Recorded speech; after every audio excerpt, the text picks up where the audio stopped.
جاتے ہوئے حضرت کی جوتیوں میں پیسے رکھ کر چلا جاتا ہے. جب حجامت سے فارغ ہو کر جوتی پہننے لگتے ہیں، پاؤں کے نیچے سے کوئی چیز لگتی ہے، جوتی کو اٹھا کر دیکھا اس میں مال و دولت پڑا ہوا ہے. نائی کو کہنے لگے او میاں، دنیا تم بھی کماتے ہو، دنیا ہم بھی کماتے ہیں، تم دنیا کے پیچھے بھاگتے ہو، وہ آگے آگے جاتی ہے. ہم دنیا کو ٹھوکر مارتی ہے، ہمارے پاؤں میں آتی ہے، ہمارے قدموں میں آتی ہے. او میاں تم اللہ کے بن جاؤ، تمام کائنات کو اللہ تمہارا کر دے گا. ارشاد نبوی ہوتا ہے من کان للہ کان اللہ لہ. وہ لوگ جو اللہ کا ہو جاتا ہے اللہ اس کا ہو جایا کرتا ہے. تم اللہ کے ہو کر تو دیکھو، اللہ سے لو لگا کر تو دیکھو، اللہ کے سامنے جھک کر تو دیکھو، اللہ سے مانگنے والے بن کر تو دیکھو، تمام تر ضروریات تمہاری اللہ پوری کر دے گا. تو اللہ جل شانہ کبھی بھی آپ کو پریشانیوں میں مبتلا نہیں کرے گا. اس لیے یہ ذہن سے نکالیے گا کہ ہم کوئی معمولی کام کر رہے ہیں، بہت بڑا کام ہے جس کے لیے اللہ نے آپ حضرات کو منتخب کیا ہے. پھر جتنی بڑی ذمہ داری ہوتی ہے، جتنا بڑا منصب ہوتا ہے، اتنے ہی زیادہ اس کے آداب اور احتیاط ہوتی ہے. رسول پاک صلی اللہ علیہ وسلم کی تعلیمات کا ایک حصہ یہ بھی ہے کہ آپ جب کسی علاقے کا کسی کو گورنر بناتے، کسی کو حاکم بنا کر بھیجتے، کسی کے ذمے کوئی منصب لگاتے، تو آپ صلی اللہ علیہ وسلم اس کے مطابق اس کو نصیحتیں بھی فرمایا کرتے تھے.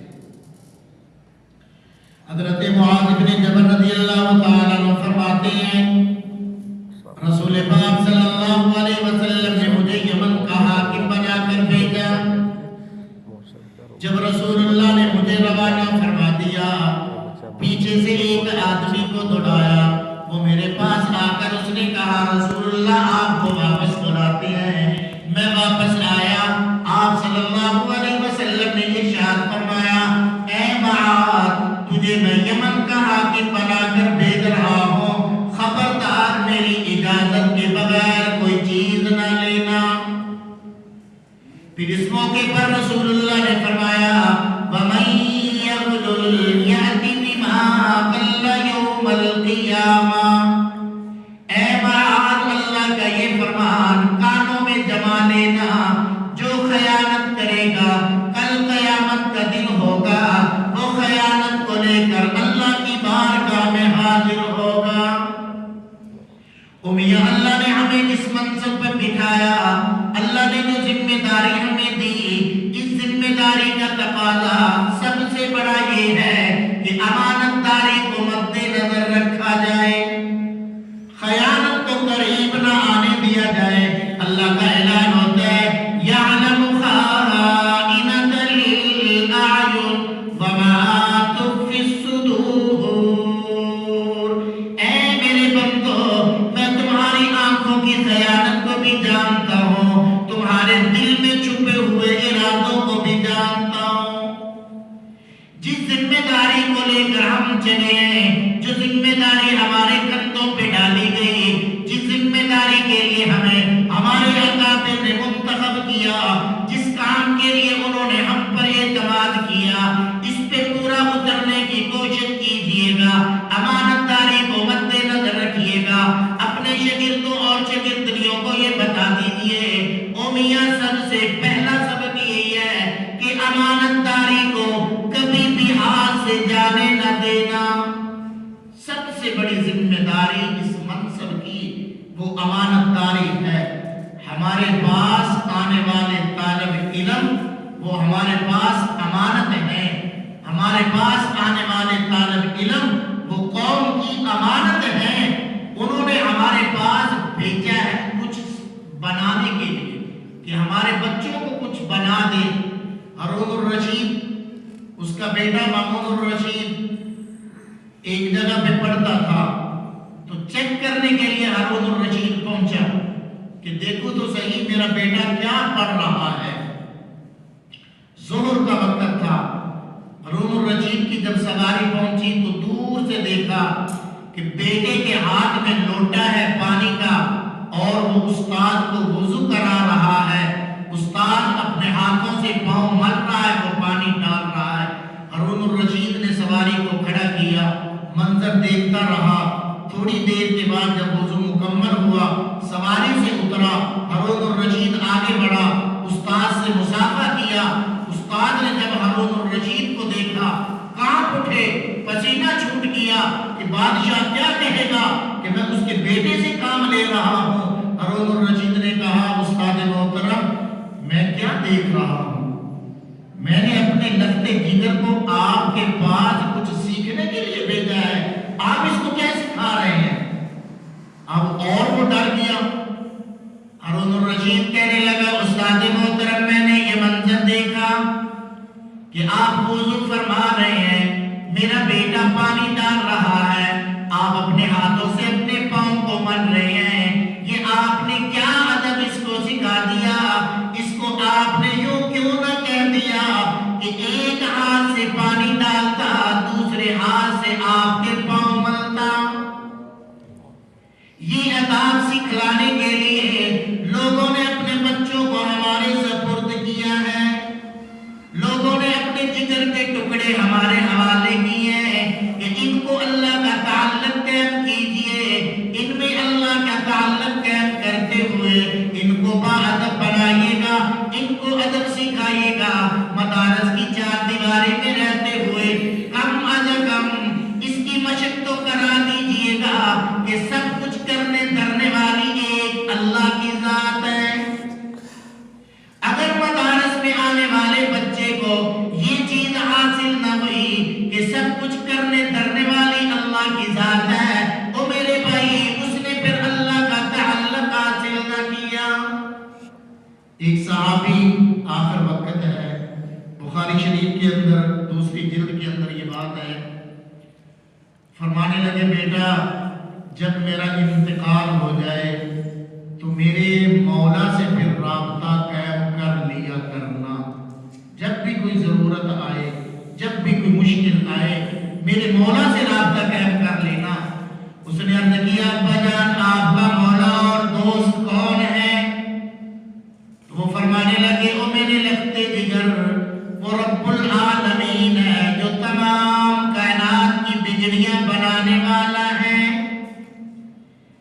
فرمایا کہ او میرے لخت جگر جب بھی تجھے کوئی مشکل پیش آئے اللہ سے رابطہ قائم کر لینا، تیری تمام مشکلیں دور ہو جائیں گی۔ یہی بات عمر بن عبدالعزیز رحمہ اللہ اپنی اولاد کے بارے میں فرماتے ہیں کہ اے لوگو میں نے اپنی اولاد کو اللہ سے مانگنا سکھا دیا، جب بھی کوئی مشکل آئے گی ان کو اللہ سے مانگنا آتا ہوگا، مانگنا ان کا کام ہوگا، تمام تر بجلیاں بنانا اللہ کا کام ہوگا۔ تو ان آنے والے بچوں کو کم از کم ہم یہ سکھا کر بھیجیں کہ میاں جب بھی کوئی مشکل آئے اللہ سے مانگنے والے ہوں، ان کو اللہ سے مانگنا ہم سکھا دیں، ان کے اندر خدمت کا جذبہ پیدا کر دیں، ان کے اندر ادب کا جذبہ پیدا کر دیں۔ تو سب سے اہم چیز جو میں عرض کر رہا تھا موقع محل کی مناسبت سے وہ امانت داری ہے۔ ہم خود بھی امانت دار بن جائیں، اپنے پڑھنے والے شاگردوں کے اندر بھی یہ صفات منتقل کریں، اور یہ فطری عمل ہے کہ شاگرد ہمیشہ اپنے استاد کی صفات کو اپنے اندر منتقل کرتے ہیں، شاگرد اپنے اندر اپنے اساتذہ کے کردار کو منتقل کرتے ہیں، شاگرد اپنے اساتذہ کی عملی زندگی کو اپنے اندر منتقل کرتے ہیں۔ تو اس لیے میرے بھائی سب سے اہم چیز وہ امانت داری ہے۔ اگر امانت داری نہیں، دیانتداری نہیں، خیانت ہے تو اس امتحان کا کیا فائدہ؟ مفتی رفیع عثمانی صاحب نبر اللہ مرقدہ وہ تو فرمایا کرتے تھے کہ اپنے شاگردوں کو اس قدر تم اللہ کا دیان، اللہ کا تعلق قائم کرو کہ جب امتحان آئے تو ان کے سامنے کتاب رکھو اور ان کو کہو یہ کتاب تمہارے سامنے ہے، اب تم نے امتحان دینا ہے بغیر کتاب کو دیکھے۔ اصل امتحان تمہاری امانت داری کا ہوگا، دوسرے نمبر پر کتاب کا امتحان ہوگا، تو اصل امتحان امانت داری کا ہے۔ اصل امتحان یہاں پر ہے کہ 8 سالوں میں کیا حاصل کیا، 4 سالوں میں کیا پڑھا، 2 سالوں میں کیا تعلیم حاصل کی۔ اگر اللہ کا اتنا بیان بھی نصیب نہ ہوا کہ میرا اللہ مجھے دیکھ رہا ہے، تو میرے بھائی مدارس کی 4 دیواری میں رہ کر اگر یہ حالت ہے تو کوئی امید نہیں کہ باہر نکل کر یہ لوگوں کے مالداری کے اندر امانت داری دکھائے گا۔ ایک اللہ والے کے بارے میں آپ حضرات سنتے رہتے ہیں، انہوں نے اپنے مریدین کو مراقبہ کرایا، اللہ علم یعلم بأن اللہ یرا، اس آیت کا کہ کیا وہ نہیں جانتے کہ اللہ دیکھ رہا ہے۔ اس آیت کا 40 دن تک مراقبہ کرایا، مراقبہ کرانے کے بعد ان کو بلایا، چلہ پورا ہو گیا، اب امتحان ان کو پرکھا، ان کا امتحان لیا کہ کس قدر اس مراقبے میں کامیاب ہے۔ 2 کبوتر دیے، ایک کبوتر دیا، جاؤ ایسی جگہ پہ ذبح کر کے آنا ہے جہاں پر تمہیں کوئی دیکھنے والا نہ ہو۔ اب ایک نے تو بڑی احتیاط کی، رات کا انتظار کیا، دروازہ بند کیا، بتیاں بند کر دی اور اندھیرے میں کبوتر کو ذبح کیا کہ اب تو کوئی دیکھنے والا نہیں، وہ ذبح کر کے لے آیا۔ دوسرے صوفی صاحب ویسے ہی زندہ لے کر صبح کو حضرت کی خدمت میں پہنچ گئے، تو اب دونوں کو حضرت نے پوچھا، ہاں بھائی کام کر آئے؟ جی کر آئے۔ جس نے ذبح کیا اس سے پوچھا، اس نے کہا حضرت میں نے بڑا اہتمام کیا، رات کے اندھیرے کا انتظار کیا، بند کمرہ کیا، لائٹیں بند کر دی، میرے علاوہ اور کوئی بھی نہیں تھا، میں نے اس اندھیرے میں کبوتر کو ذبح کر کے لایا ہوں، کوئی دیکھنے والا نہیں تھا۔ دوسرے صوفی صاحب کو کہا بھی آپ زندہ لے کر آ گئے، کیا آپ کو کوئی ایسی جگہ نہیں ملی تھی؟ اس نے کہا حضرت میں نے ہر جگہ کوشش کی ہے کہ مجھے کوئی دیکھنے والا نہ ہو، جب بھی میں نے اندھیرے کا انتظام کیا، جب بھی میں نے تنہائی کا اہتمام کیا، تو مجھے وہ 40 دن کا مراقبہ سامنے آ جاتا کہ نامیاں ایک ذات ہے جو تجھے دیکھ رہی ہے، وہ اللہ تجھے دیکھ رہا ہے۔ فرمایا حضرت میرے ذہن میں یہی آیت گونجتی رہتی، الم یعلم بأن اللہ یراہا، کیا وہ نہیں جانتا جو اللہ کے رسول کو ٹھکرا رہا ہے کہ اللہ تعالیٰ دیکھ رہا ہے۔ حضرت میں نے رات کے اندھیروں میں سوچا کہ مجھے اللہ دیکھ رہا ہے، دن کی روشنی میں سوچا تب بھی یہ بات سامنے آئی کہ اللہ دیکھ رہا ہے، ہر جگہ پہ اللہ دیکھنے والا تھا۔ وہ میرے بھائی آنا یہ بچوں کے ذہنوں میں بٹھا دو کہ اللہ دیکھنے والا ہے۔ امتحان کے سینٹر میں بیٹھنے والے ہو یا لیٹرین میں بیٹھ کر بوٹی لگانے والے ہو یا موبائلوں پہ بوٹی لگانے والے ہو یا قمیض کے کرتوں پہ لکھ کر لانے والے ہو یا اپنی باسکٹ کی جیبوں میں پرچیاں ڈال کر لانے والے ہو، تمام کے تمام مناظر اللہ دیکھ رہا ہے۔ اللہ تو اعلان فرماتا ہے ان اللہ بصیر بالعباد، اللہ اپنے بندوں کو دیکھنے والا ہے۔ اور ایک مقام پہ اللہ نے کیا فرما دیا، فرمایا وَاللَّهُ بِغَافِلٍ عَمَّا تَعْمَلُونَ، اے لوگوں جو بھی تم عمل کر رہے ہو، جو کام بھی تم کر رہے ہو، اللہ تمہارے اعمال سے غافل نہیں ہے، اللہ کو ہر خبر ہے، تمہارے ہر اعمال پہ نظر ہے، تمہیں تنہائی میں دیکھنے والا، جلوت اور خلوت میں دیکھنے والا، مجموع میں دیکھنے والا، تنہائیوں میں دیکھنے والا، تمہارے ایک ایک عمل پہ اللہ کی نظر ہے۔ وہ میاں اگر بچے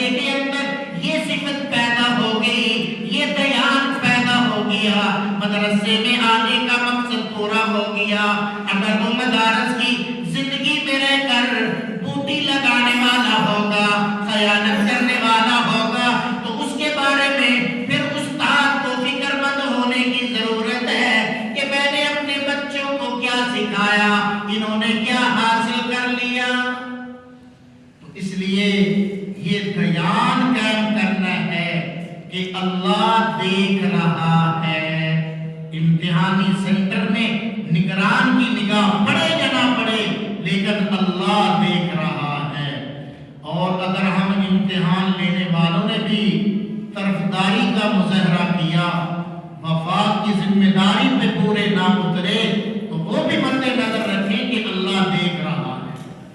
کہ ڈنڈی تو نہیں مار رہے، دل کا جھکاؤ کسی طرف ہو تو نہیں رہا، کسی کی طرفداری تو نہیں کر رہے، یہ اللہ دیکھ رہا ہے.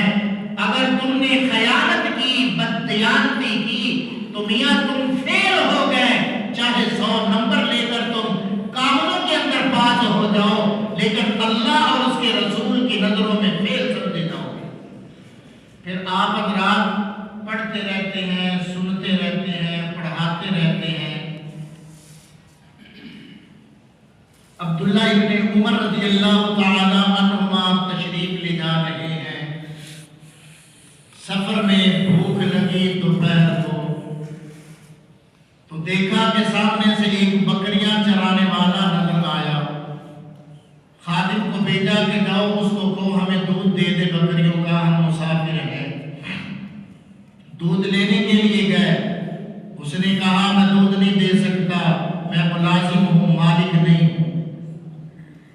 تو جب اس نے آ کر یہ بات بتائی تو عبداللہ ابن عمر رضی اللہ تعالی عنہما وہ چکنے ہوئے کہ یہ کوئی معمولی بندہ نہیں ہے، اس کا امتحان لینا چاہیے. خود تشریف لے گئے. فرمایا میاں دیکھو ہم مسافر ہیں، ہمیں بھوک لگی ہوئی ہے، آپ پیسے لے لیں، ہمیں بکری بیچ دیں، ہم اپنی ضرورت پوری کر لیں گے. پیسوں سے تم اپنی ضرورت پوری کر لینا. تمہارا مالک کون سا یہاں پر ہے جو دیکھ رہا ہے؟ اس وقت عام طور پر ہوتا ہی رہتا تھا، جنگل سے بھیڑیا آتا اور بکری کو اٹھا کر لے جاتا تھا. تو مالک کو کہہ دینا کہ بھیڑیا آیا تھا، ایک بکری کو اٹھا کر چلا گیا، میں نے بہت کوشش کی، نہیں بچا سکا. تمہارا کام بھی بن جائے گا، ہمارا کام بھی بن جائے گا. تو ایک بکریاں چرانے والے نے کیا جواب دیا؟ آج یہی جواب ہم اپنے بچوں کے ذہنوں میں نقش کر دیں. وہ کہنے لگا یبن المالک این اللہ، اے شہزادے بتا میرا مالک نہیں دیکھ رہا تو اللہ کہاں گیا؟ میرا مالک نہیں دیکھ رہا تو بتائیے گا اللہ کہاں گیا؟ اگر میرا مالک دیکھنے والا نہیں، میرا اللہ تو میرے عمل کو دیکھ رہا ہے نا. میں چند پیسے کما لوں گا، اپنی ضرورتیں پوری کر لوں گا، اپنے مالک کے مال میں بھی میں نے خیانت کی، اللہ کی بارگاہ میں بھی جواب دے ہوں گا. تو یہ جملہ یاد کرواؤ، یبن المالک این اللہ، اے شہزادے بتا اللہ کہاں گیا. تو آؤ نا میرے بھائی، ہمارا سب سے پہلا امتحان امانت داری کا ہے. دیانت داری کا امتحان پہلے ہے، وفا کا امتحان بعد میں ہے. دیانت داری کے امتحان دینے کا وقت آیا. یہ امتحان لینے والا خود خدا ہے. آؤ نا اب ہم دیکھنا اللہ چاہتا ہے کہ میرے بندوں کے اندر کس قدر امانت داری پیدا ہو گئی. امت کی ذمہ داری تمہارے سپرد ہونے والی ہے. امت کی ذمہ داری اللہ تمہارے بندوں پہ ڈالنے والا ہے. لہذا اس امتحان میں، اس امانت داری میں پورے اترو گے، اللہ تمہیں یہ امانت سپرد کر دے گا. فرمایا رحمت عالم صلی اللہ علیہ وسلم نے اذا وسد الامر الى غیر اہلہ فانتظر الساعہ. اے میرے صحابہ، جب نہ اہلوں کے کام سپرد کیا جانے لگے تو پھر قیامت کا انتظار کرنا. تو اگر ہم اس اہل نہ ہوئے تو میرے بھائی ہر سال وفات کا امتحان دینے والے سینکڑوں کی کے لیے چند ایک منتخب ہوتے ہیں، باقی کدھر گئے؟ وہ اللہ کی طرف سے ٹھکرا دیے جاتے ہیں، وہ اللہ کے ہاں منظور نہیں ہوتے، اللہ کے ہاں قابل قبول نہیں ہوتے۔ قابل قبول وہ ہوگا جو اس ذمہ داری کا اہل ہوگا، جو اس بوجھ کو اٹھانے والا ہوگا، تب اللہ اس کے کندھوں پہ امت کی ذمہ داری کا بوجھ ڈالتا ہے۔ تو اس لیے سب سے اہم چیز وہ امانت داری ہے۔ تو میں نے عرض کیا ہمارا امتحان بھی ہے، بچوں کا امتحان بھی ہے، دونوں فریقوں کا امتحان ہے کہ ہم اس امتحان میں کامیاب ہوتے ہیں کہ نہیں ہوتے۔ اب اللہ کو ہم نے یہ امتحان دینا ہے، اس ذمہ داری کو مد نظر رکھتے ہوئے قدم اٹھائیے گا۔ اللہ ہمیں سمجھنے کی، عمل کی توفیق نصیب فرمائے۔ وآخر دعوانا